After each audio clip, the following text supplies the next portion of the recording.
Welcome to EDU World Space. Okay, so I have put on here two pictures from the figure, so you will know why I did this. So let me begin with the first picture now. The question says that ammeter A1 reads 10 amperes, right? So let me mark here uh, current I1. This is current I1, okay, and I1 is equal to 10 meters, 10 amperes. Okay, right now, and the batteries have no appreciable internals. Okay, so what is the resistance R? So we don't know R. So let us mark the currents here for determining the current readings in each ammeter. So let us consider this to be I2. The direction doesn't matter as long as you make them right at the end. This along R4, let us suppose, and as I2 goes here, so let us consider I2 gets divided as here and here, right? Here I1 got divided into I2 and I4, and here I2 got divided into these two, and let me call this as I5 because this is measured by the fifth. This is I5, and this is actually measured by A3, so I3. Okay, now if you want to use Kirchhoff's law, so the easy way is to always begin with the positive side of the battery, like this. Here, this is the first loop, and in this case, the positive side is like this. So this is the loop. In this case, this is the loop. Always begin with the positive side of the battery, so that makes it easier. So for the first loop, write the battery first, that is 200. Now, where are the drops? So the first drop is across R, right? So I1 into R. So I1 R. Okay. Now, is there any other potential drop across the circuit? No. So this is the first equation for the first loop, and this gives us the value for R, which is equal to 200 divided by 10, that is 20 ohms. Okay, so let's move on to the second loop. Now the second loop, first again as previous, we write the potential 160, right? Now where is this potential dropped? So as you move here, so the first potential is dropped here, and the current across this is what, I2. So, and this is in the negative direction of the loop. So let me write it here as minus 40 I2, right? And anywhere else there is a drop in the voltage? No, there is no resistance here, so nowhere there is drop. So this gives us the value of I2. Well, we are getting at least one values for every loop. That is good. That makes it easier to calculate at the end.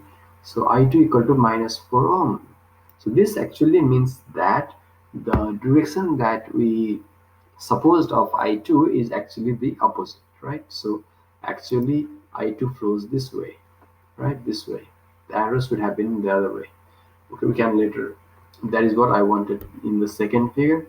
Okay, so let us continue with the loops, writing the equation for the loops. For the third loop, again the voltage there is 160, right? So this is equal to, now where are the potential drops? So there is no drops here. Okay, here there is a drop of for the 20 ohm resistor, and the current is I5. So the drop is, okay, it is in the loop, it is in the direction of the current is in the direction of the loop.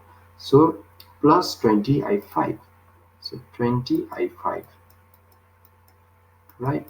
So this gives me I5 equals to 160 by 20, that is 8 ampere. Okay, I forgot to write the unit here, that is ampere. Yeah. Okay. So we have already utilized all three loops. Now what we can utilize else, and we have only calculated this was given, this current was given, this I2 we calculated, and I5 we calculated. We still need to find I3 and I4. So for that we can use the relation between the currents. If you see the figure, we have created I2 and I4 such that I1 gets separated into I2 and I4. So I2 plus I4 should be I1. So if you plug the values of I1 and I2 here, so 10 equals to minus 4 times I4. So I4 should be 14 amperes, right? Also, the other relation is that I2 divides into I3 and I5. So we can write I2 equals to I3 plus I5. Right now, of these we know I2 and I5, we don't know I3. So minus 4 equals to I3 plus 8.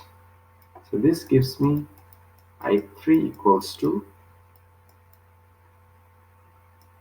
minus 12 amperes, right? So we are found I4 and I3 as well. So we have found all the remaining currents. So if you want, then you can now draw the currents in their actual direction. So I1 is positive, so this is as it is 10 amperes, right? Now I2 is negative, so actually this is this way, and the magnitude is 4 amperes, and I4 is in the same direction, so this is again 14. Now if you look at the figure, this matches very well. See, look here. So 10 goes from here, 4 goes from here, they mix up and become 14. Isn't it great to see? Yeah. Now what is I3? Now I3 is minus, so it is in the opposite direction, so it is this way. So I3 is this way, and that is 12 amperes, right? And what about I5? So I5, it is 8 amperes positive, so our direction of current was correct. So this is 8 amperes. So that is what is read by the ammeter A5, right?